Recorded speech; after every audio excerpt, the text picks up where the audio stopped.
ಇದು ಮಂಡ್ಯ ಜಿಲ್ಲೆಯಲ್ಲಿರುವಂತಹ ಮದ್ದೂರು ಉಗ್ರ ನರಸಿಂಹಸ್ವಾಮಿ ಅತ್ಯಂತ ವಿಶೇಷವಾದಂತಹ ದೇವಾಲಯ. ಇವತ್ತು ಇಲ್ಲಿ ಜಾತ್ರಾ ಮಹೋತ್ಸವ, ದೇವರ ಬ್ರಹ್ಮರಥೋತ್ಸವ ಕಾರ್ಯಕ್ರಮ ನಡೀತಾ ಇದೆ. ನೂರಾರು ಜನ ಈಗಾಗಲೇ ಆಗಮಿಸಿದ್ದಾರೆ.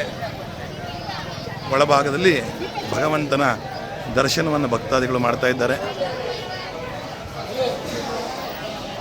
ಮದ್ದೂರಿನ ಉಗ್ರ ನರಸಿಂಹಸ್ವಾಮಿ ದೇವಾಲಯದ ಬ್ರಹ್ಮರಥೋತ್ಸವ ನೀವು ನೋಡ್ಬೋದು.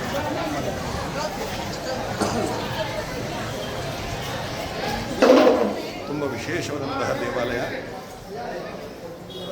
ಮದ್ದು ಗುಂಡುಗಳನ್ನು ಸಂಗ್ರಹ ಮಾಡೋದ್ರಿಂದ ಈ ಊರನ್ನು ಮದ್ದೂರು ಅಂತ ಕರೀತಾರೆ.